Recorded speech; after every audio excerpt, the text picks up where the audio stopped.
Hello, this is Okie Doggy. Ngayon, pag-uusapan natin, di ba nag-post ako ng free dogs yung nakaraan? Yung mga nare-rescue dito sa lugar namin, yung mga walang kumukuha ng mga owner. Ngayon, nakuha na sila ngayon. Maraming salamat sa mga legit na dog lover, mga legit for parents. Yung hindi iniisip kung may breed yung aso, basta matulungan nila yung aso na nangailangan ng bagong tahanan. Maraming salamat sa inyo. Ngayon, papakita ko sa inyo yung mga pictures na nag-post na kasi yung Talon Dos Dog Pound. Hindi ko alam kung galing yun dito, basta nakatulong tayo.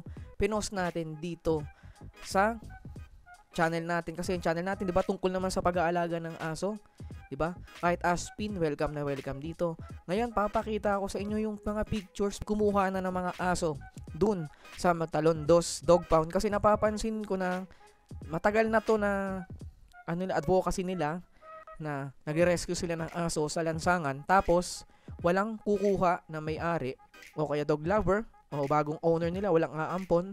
Ang ginagawa kasi doon, pag walang kumukuha, nilipat sa ibang pound, and then pag wala pa rin kumuha doon, ang ginagawa, ni-utilize yan, parang pinapatulog na lang kasi wala ngang budget tayo para sa ganyan dito sa Pilipinas. Kaya yung pagpapakain dyan sa mga yan, lumadami sila, medyo magastos yan. Kaya sinasabi ko sa inyo, yung mga gustong mag-alaga, yung mga first timer, gusto lang mag-alaga sa bahay, alagaan nyo naman ha, kunin nyo, pero alagaan nyo, itrato nyo sila parang anak, pamilya. Kaya yung mga kumuha, maraming salamat sa inyo.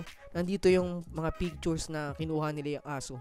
Yung mga pinost nating picture dati, yung sa free dogs, nandito na, kinuha na. Meron pang pa-dog food, ganyan. Mga tuta kinuha rin. Kaya maraming salamat sa inyo.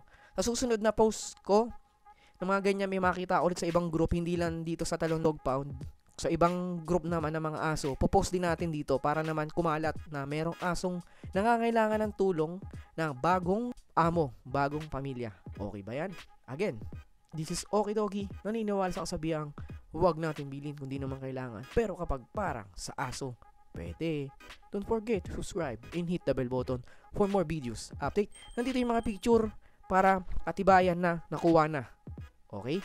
Bye-bye.